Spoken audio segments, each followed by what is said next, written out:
කොන්නිචිවා මගේ නම තුෂ්ටු දුල්ෂාන් මට වයස 21යි මම ආවේ මීරියම ඉඳලා මට පන්ති ගැන දැනගන්න ලැබුණේ මගේ මේ ක්ලාස් එකේම ජපාන් ගිය මගේ යාළුවෙක් මාර්ගයෙන් එයා මේ වෙනකොට ජපානයේ මේ ඉගෙනුම ලබනවා මේ ක්ලාස් එකේම තමයි යත් ගියේ ඊට පස්සේ එයාත් එක්ක දවසක් මම ඇවිල්ලා ක්ලාස් එකේ සෙන්සිව හම්බෙලා සෙන්සිත් එක්ක කතා කරා මම සෙන්සිත් එක්ක කතා කරලා පළවෙනි දවසේම තේරුණා මේ ක්ලාස් එකෙන් තමයි මම ජපාන් යන්න පුළුවන් කියලා ඊට පස්සේ සතිය ඉඳලාම ක්ලාස් එකට ජොයින් වුණා.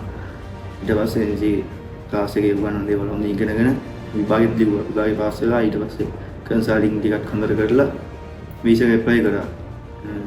වීසා ඇප්ලයි කරද්දී මේ කාර්ය මණ්ඩලයේ සෙන්සි හොඳ සහයෝගයක් ලබා දෙනවා. ඒ වගේම බන්දි ඉන කට්ටිය ළමයිනුත් ඒ වගේම හරි සහයෝගයක් දක්වනවා.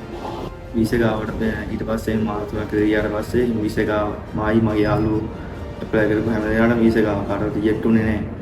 ඒ නිසා අපිට ගොඩක් සතුටුයි. අපිට වීසා ගන්න දුන්න සහයෝගය දක්වපු කාර්ය මණ්ඩලයටත් සෙන්සිලායනටත් මගේ යාළුවන්ටත් ඔක්කොටම ස්තුති කරන්න අවස්ථාව කරගන්නවා.